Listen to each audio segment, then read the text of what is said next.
and welcome to Act 2, a podcast by Choosing Him Ministries with host Tisha James and myself, Andra Pape. Join us as we talk with others to learn more about moments when their own lives encountered in Act 2.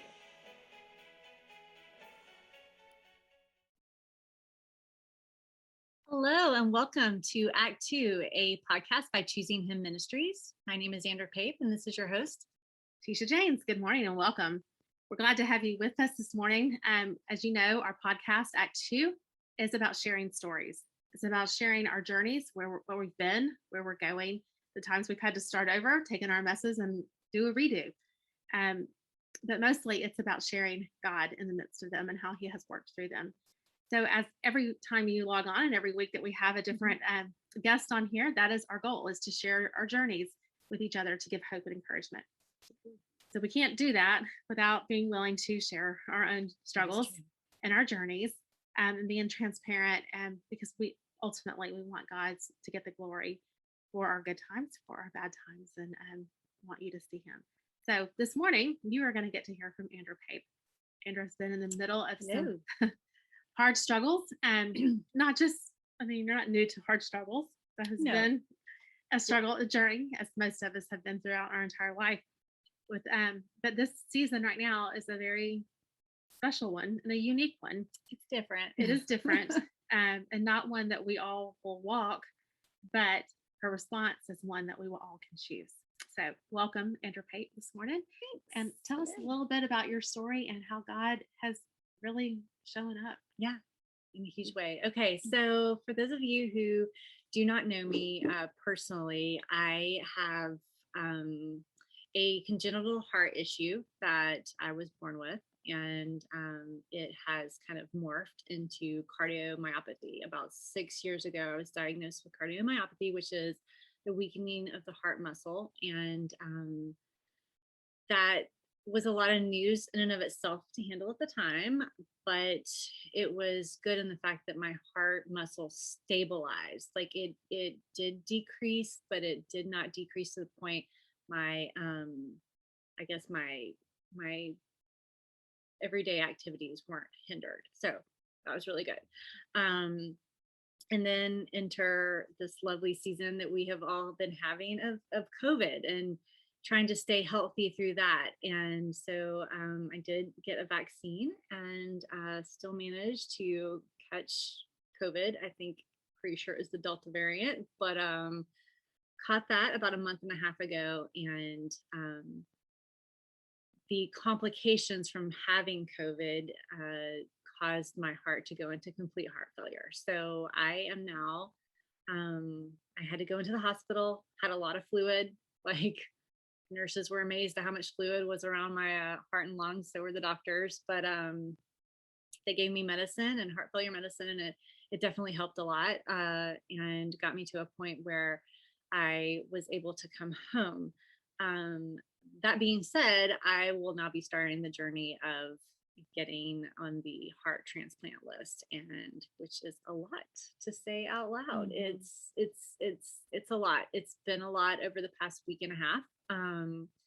It's been a roller coaster. We've had some days where we think, oh my gosh, like I'm gonna have to be on the transplant list tomorrow, and then the next day it's like, no, I think you have time. And so God has shown up in amazing ways, just with the ability to have peace in all of this, and the ability to see the little miracles in and of it. Like the miracle of, I kept thinking like I was just not recovering well from COVID. Like, oh, this is just, this is how everybody does it. And I finally spoke with a doctor who was like, you need to go to the emergency room now. And I'm so thankful for that doctor and so thankful for that direction, because I do feel like God was in that detail, getting me to Emory, and then Emory being able to get the fluid off of my lungs and off of my heart. And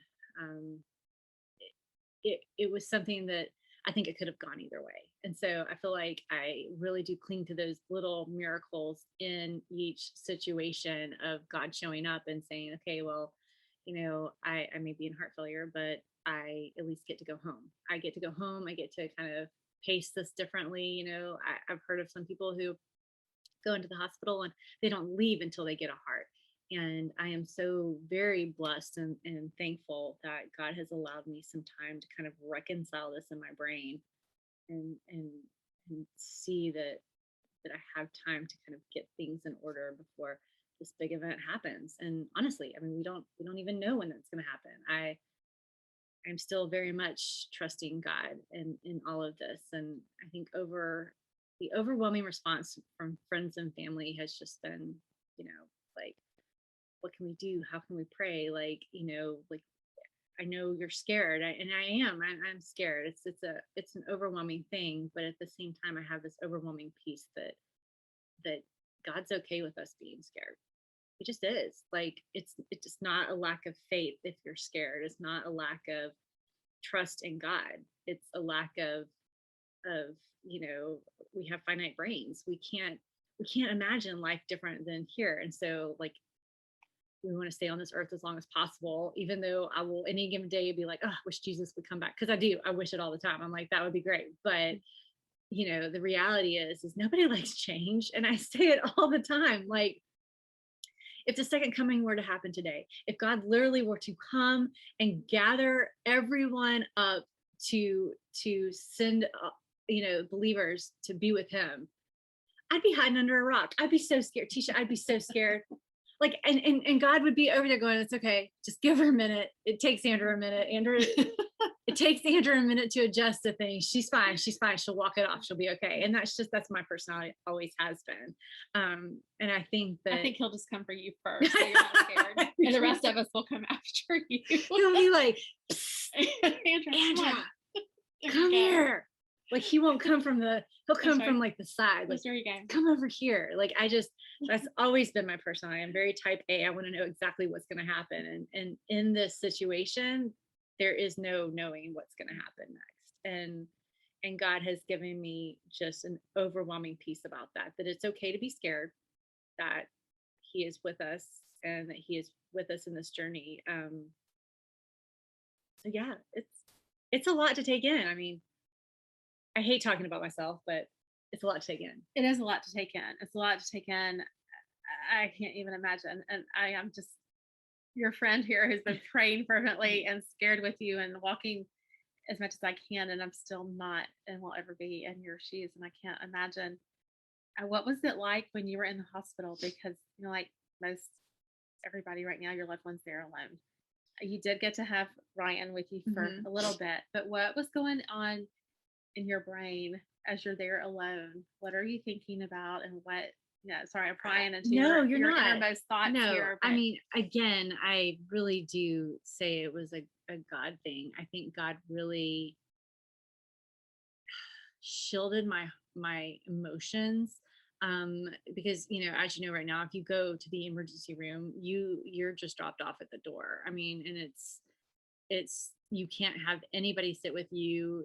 There's no reason for them to sit in the parking lot. You can't go out and wait with them. Once you're in, you have to stay. And so I was overwhelmed and scared, but the first doctor I saw was like, this is not a problem. Like, yes, you have fluid on your lungs, but this is fluid overload. And this has happened with other COVID patients, and we're going to get you right as rain. And, they immediately took me in and kind of took me in with this understanding of saying, this is only going to be maybe a day and a half, and then you're going to be out. And so God allowed me just to he was very gracious with me to let me absorb it a little at a time, because I was alone. And so I was alone, and the doctor said, oh, it's okay. It'll only be a couple of days. And then I get in there, and they did initially put me on the COVID unit, the hall that they had for COVID patients, because I had COVID, because my nasal swab tested positive for COVID, even though I think my blood sample came back negative. So the infectious disease doctor eventually moved me to the cardiac unit. And so once I was there, I was allowed to have a visitor. And I think right now it's so hard for nurses to watch their patients go through this, because they were so gracious about it. Like, they were like, we don't know, it could change any minute, and we're not always supposed to have people up here, but we're going to let your husband come. And I think, again, that was so a God thing, because I was going to get news that I didn't know was coming, and God knew it was coming, Yeah. and he tendered those merciless hearts so that I could have someone with me when I was told. And it was very gloom and doom. I will say, they came in basically like, you on death door, baby girl. start start getting your things in order because you're gonna need a transplant like tomorrow. And it was like I just literally I like had a crying meltdown. I mean, obviously, like when do you not? And they were doing a catheterization the next day to kind of confirm what the doctor already thought. She was an amazing doctor. And she just, I told her at the very beginning, I said, your eyes do not lie. Like you, what I see in your eyes is that this is not okay. And she just kind of like laughed and put her head down, and she goes, yeah, she was like, if what I'm expecting to see tomorrow, then this is not good. And it's hard. It was hard hearing that. It was just hard. It was hard taking that all in. Again, another place where I feel like God showed up in a huge way is that the procedure got pushed off a day. It was scheduled. It was scheduled. Everything was ready. They were going to take me at 12 o'clock the next day. And 12 o'clock came and passed. 1 o'clock came and passed. 2 o'clock came and passed. And the doctor came and she goes, I don't know what happened. Like, you were on the list and now they have you scheduled for tomorrow. And she was like, she's apologizing because, I hadn't been able to eat, since midnight the night before, and I'm starving. But I was so thankful for it because it gave my body just even more time to flush the fluids and kind of get reset. And I really do feel like that was a God thing, that he really orchestrated that, so that my body had more time to heal. Because when they did finally do the catheterization the following day, she said her numbers were a lot better than I anticipated. And so it was huge. And I'm very thankful. I do feel like, and I know Tisha and I were talking via text message during the whole thing, and you were saying the same thing, this could just be, God is just giving your body more time. And I fully believe that. But yeah, so we are now at home with heart failure meds, not extreme measures, which is a whole nother, for anyone who knows, excuse me, anything about transplants for hearts, like there's different steps that you can do. One's something called an LVAC, and it's a device that they implant into your heart, and it comes out with wires, and you have to carry around the battery, and it manually pumps your heart. And that idea was knocked around the first night, and I was so scared. And and for anyone who's listening that might be in this situation right now, you're the bravest person that I've ever met. Like, I would love to meet you and talk it through, because it was the most terrifying thing to think about, going home with a battery literally pumping my heart, and wires and things that I was just not used to. And so again, I feel like God showed up in a huge way to not allow me to have to go through that. Like, I'm so thankful. Like, and I think just with everyone else, not everyone who's listening to this podcast is a transplant on a transplant list, or needing an organ to survive. But if there's one overarching theme that I can just take away from this, is the fact that God's got your situation. Like, I never saw this coming. I really, even now, I know listeners can't see me, but those who can see me on the YouTube channel, like, I don't look like I need a heart transplant. Like, no, I look pretty good. I'm not looking good today, girl. I'm not saying that like I'm ready for like the Milan runway or anything, but I'm just saying, like, I look pretty decent. And nobody would look at you and say you look sick. Right. And so there are hundreds and hundreds of us out there struggling with things that people can't see. Struggling with anxiety, struggling with depression, struggling with demons that no one else can see. But you know who does see those is God. He sees them and he will step in that gap. Christ will step in that bridge and he will stand in front of you and battle those battles for you. And it doesn't always look the way we want and it doesn't always feel the way we want.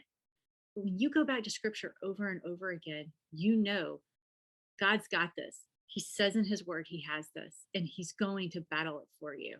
And I'm just very thankful right now that I am able to rest and let him battle it for me. I don't know what it looks like. I don't know what this future is, but I know God has it.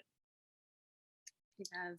And that's one reason why we are recording today. And it's not going to be released today. No. It will be further. And there might be a lot to happen between now and when this podcast gets released. There might. Yeah, absolutely.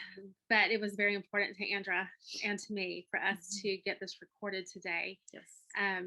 Because you probably will get a follow-up at some point on, from this as well. But just to be able to right now to say, this is what's going on. This is where God is working. Yes. And we're going to choose to look for him and watch him work, because it's not a matter if he is working or not. Exactly. It's how and where. Yes. And all around you, he's covered you with lots of prayers, lots of people. I mean, if I did everything I could to try to get up there to the hospital to see you. I'll bring you 4 nuggets. I know you like 4 nuggets. Like, I'll come up at the back door, whatever. Like, you're so special to so many people. Thank you. And you're such a joy, but that you're so faithful to share God's love and his truthfulness and his faithfulness to all of us. And we're able to see it. He's entrusted you with this journey, and it's a hard journey. Yeah. It's a hard journey. It's a scary journey. It is. But he's there with you. But he is. And I fully believe he is. And I don't know what this end looks like. I don't know what it's all how it's gonna play out or what it's gonna look like. But I do know that God is in control of this. As is he in control of all of you. And I really cannot take that home enough, like, for all of us listening, that whatever you're battling, be it something big that everyone sees or something so intimate to your own heart that only you acknowledge it, whatever he's battling those things, just take them to him, lay them at his feet. And if you have to pick it up every day and lay it back down, that's fine. He does not expect us to be perfect in these journeys. Like, I've had moments where I'm crying hysterical. I mean, this is not like just God hands me a really big diagnosis and I'm like, yes, this is great because God has it. It's just not that way. I mean, you cry and you talk it out with God, and you pray even when your prayers are hitting the ceiling and you don't even feel like they're reaching. God understands that. And there were times in the hospital where I wouldn't even pray. I would just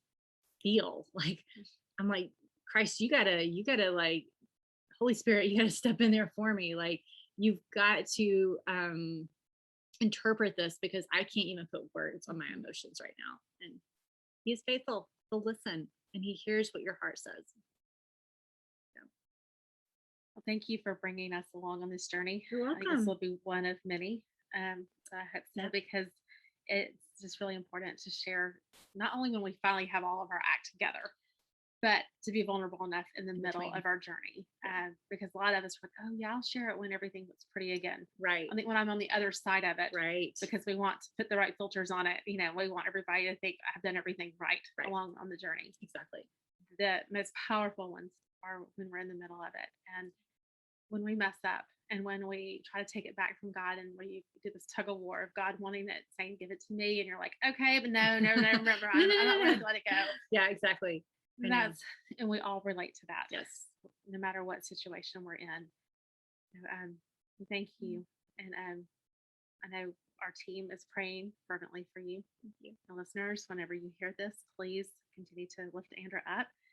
There's a journey ahead, but it's going to be a good one. It is. And we're going to keep you guys updated, and we're just going to take this as God gives it to us. Yes.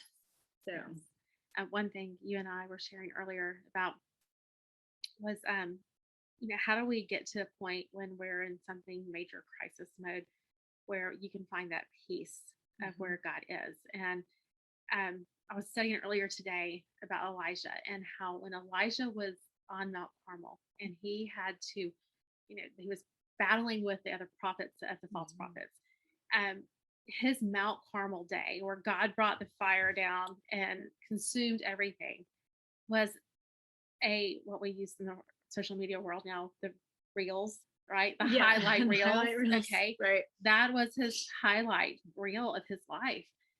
But there was so much that led up to that prep time, so much of one-on-one time where he can't speak, where you ask the Holy Spirit to intercede. Right. So many times of that constant struggle between you and God and your walk in your faith of God building up that relationship that happens way before that highlight reel happens in your life. Exactly. There's been so much of your journey in your life that God has the hard things you've gone through way before your heart issue. Right. That God has used to develop your relationship with him first and foremost. Absolutely. You didn't have to scramble right now for strength. No, you knew where to go to. Exactly. And I mean, you guys, y'all haven't been on our journey forever, but Tisha and I used to work together a long time ago. And I went through some valleys where I would show up on Tisha's door at her office and be like, okay, this is horrible. My life is over. And she was I returned the favor a few times. Okay, whatever. She was a much more gracious friend than she probably should have been. And but you're right. I feel like every single journey you go through in life it can either be a faith builder or it can be a faith buster. And you've got to figure out who you're going to put your faith in. And if you put it in God, it's going to be a faith builder. It just is. And I'm lucky that God has given me a chance to relearn that over and over again, so that these moments are not quite as hard as they once were. So you got a lot banked. You got a lot of faithfulness. Yeah. Well, I may tap out at some point too, and God will renew it then. And that's okay too. Exactly. He's big enough, God, to handle that. He is. So our anger, our fears. Yes. Doesn't change who he is. No, it does not. So yeah. Okay. So until then, you will hear our next one with Andra soon. So whatever it is in your next act, whatever act 2 is coming your way, own it, surrender it, share it, and let God use it. Take care. Bye, you guys.